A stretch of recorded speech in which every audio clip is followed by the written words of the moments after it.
स्वागत है आज की ताज़ा खबरों के शो में जिसका नाम है कोच टुडे हिंदी। मेरा नाम है सैयद आमिर हुसैन और मैं आपको बताऊंगा हिंदुस्तान के सभी कोर्ट से आने वाली आज की ताज़ा अपडेट्स। इन खबरों के बारे में अधिक जानकारी के लिए ज़रूर जाइए www.livelawin पे। वैसे तो इन सारी खबरों के लिंक आपको नीचे डिस्क्रिप्शन में भी मिल जाएंगे। तो आइए आज के एपिसोड को शुरू करें। पहले आपको आज की सुर्खियां बताते हुए प्रयागराज पुलिस हमला मामले में Allahabad high court bar association ने वकीलों के खिलाफ अत्याचार का ब्यौरा देते हुए हाई कोर्ट में हलफनामा दाखिल किया। राज्य को जवाब देना होगा। अप्रैल में होगी प्लेसेस ऑफ वर्शिप एक्ट मामले पर सुनवाई। न्यू दिल्ली रेलवे स्टेशन भगदड़ मामले में भीड़ प्रबंधन के बेहतर उपायों के लिए सुप्रीम कोर्ट में याचिका दायर। अभियुक्त को विचाराधीन कैदी के रूप में 6 से 7 वर्ष जेल में रहने के पश्चात अंतिम निर्णय प्राप्त होने का अर्थ है कि त्वरित सुनवाई के अधिकार का उल्लंघन हुआ है। सुप्रीम कोर्ट ने मस्जिद विध्वंस पर अवमानना याचिका में यूपी अधिकारियों को नोटिस जारी किया।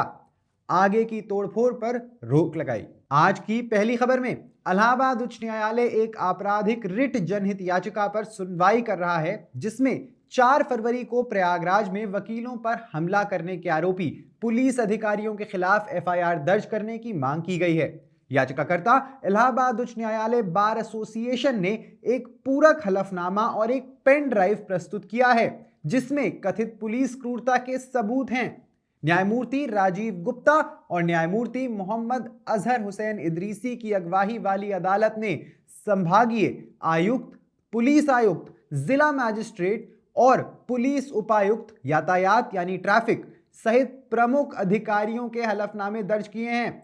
मामला तब शुरू हुआ जब बार एसोसिएशन ने मुख्य न्यायाधीश को पत्र लिखा जिसमें कहा गया कि पुलिस ने वीआईपी आंदोलन या वीआईपी मूवमेंट के कारण वकीलों को उच्च न्यायालय तक पहुंचने से रोक दिया था और जब उन्होंने प्रवेश मांगा तो उनके साथ मारपीट की गई।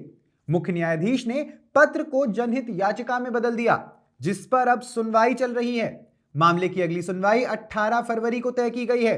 तब तक पेनड्राइव को रजिस्ट्रार जनरल की सुरक्षित हिरासत में रखा जाएगा। अगली खबर में सुप्रीम कोर्ट ने आज 17 फरवरी को पूजा स्थल अधिनियम 1991 से संबंधित याचिकाओं की सुनवाई अप्रैल तक के लिए टाल दी।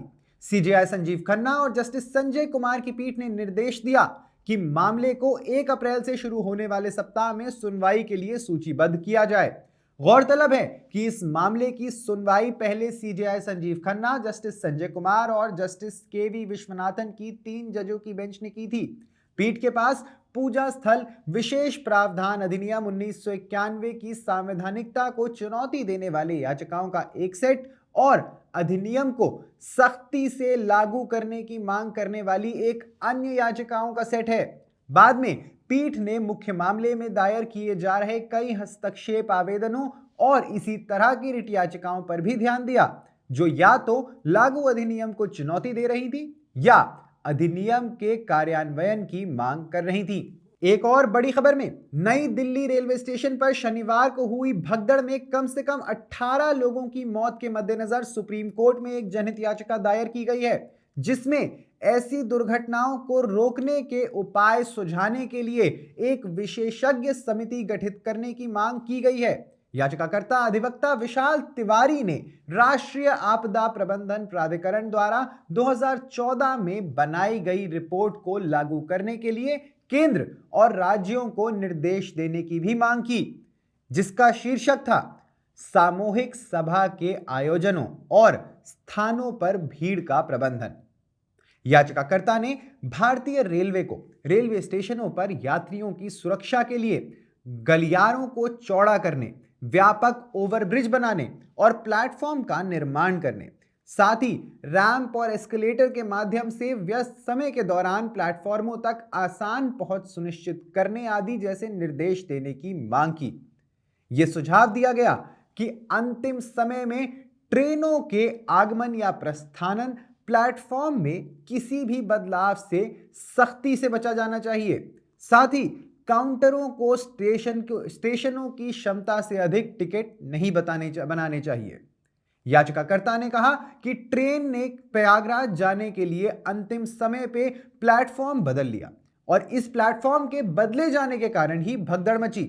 उन्होंने कहा कि रेलवे स्टेशनों पर पहले भी ऐसी घटनाएं होती रहती हैं। सुप्रीम कोर्ट ने यूएपीए के तहत आरोपित एक आरोपी जो 5 साल से अधिक समय से हिरासत में है को जमानत देते हुए कहा, अपराध कितना भी गंभीर क्यों ना हो, आरोपी को संविधान के अनुच्छेद 21 में निहित त्वरित सुनवाई का मौलिक अधिकार है। न्यायमूर्ति जेबी पारदेवाला और न्यायमूर्ति आर महादेवन की पीठ ने उस आरोपी को जमानत दे दी जिसे छत्तीसगढ़ पुलिस ने नक्सली गतिविधियों से संबंधित आमतौर पर इस्तेमाल होने वाली वस्तुओं को ले जाने के आरोप में गिरफ्तार किया था। आरोपी 2020 से हिरासत में है और अभियोजन पक्ष 100 गवाहों से पूछताछ करने का इरादा रखता है, जिसमें से 42 से पूछताछ की गई है। 100 गवाहों की जांच करने की आवश्यकता पर सवाल उठाते हुए जिनमें से केवल 42 गवाहों में अधिकांश ने समान गवाही दी है, न्यायालय ने कहा कि यदि एक विशेष तथ्य को स्थापित करने के लिए 100 गवाहों की जांच की गई तो कोई उद्देश्य पूरा नहीं होगा। उपरोक्त के संदर्भ में न्यायालय ने अपील की अनुमति दे दी और उसे जमानत देने से इनकार करने वाले उच्च न्यायालय के आदेश को रद्द भी कर दिया। सुप्रीम कोर्ट ने आज 13 नवंबर 2024 के फैसले के कथित उल्लंघन के लिए उत्तर प्रदेश अधिकारियों के खिलाफ दायर एक अवमानना याचिका पर नोटिस जारी किया, जिसमें बिना किसी पूर्व सूचना और सुनवाई के अफसर के देश भर में विध्वंस कार्यवाही पर रोक लगा दी गई थी। जस्टिस बीआर गवई और जस्टिस ऑगस्टीन जॉर्ज मसीह की पीठ ने आदेश पारित किया। सुनवाई की शुरुआत में न्यायमूर्ति गवई ने टिप्पणी की थी कि न्यायालय अपने 13 नवंबर के फैसले के उल्लंघन का आरोप लगाने वाली अवमानना याचिकाओं का निपटारा कर रहा है, साथ ही याचिकाकर्ताओं को क्षेत्र अधिकार वाले उच्च न्यायालयों से संपर्क करने की स्वतंत्रता भी दे रहा है। ज्यादा जानकारी के लिए सब्सक्राइब करिए हमारा YouTube चैनल या विजिट करिए हमारी वेबसाइट www.livelawin, जहां आप इन सारी ही खबरों के बारे में अच्छे से जान सकते हैं। लाइव लॉ हिंदी पे आपको हिंदी में सारी ताजा अपडेट्स भी मिल जाएंगी। अगर आपको ये वीडियो पसंद आया है तो इसे लाइक करिए और कमेंट करिए अपने व्यूज। हमें YouTube पर सपोर्ट करने के लिए हमारे वीडियो को शेयर करिए। आप हमें सपोर्ट करके लीगल जर्नलिज्म को प्रमोट कर सकते हैं। धन्यवाद।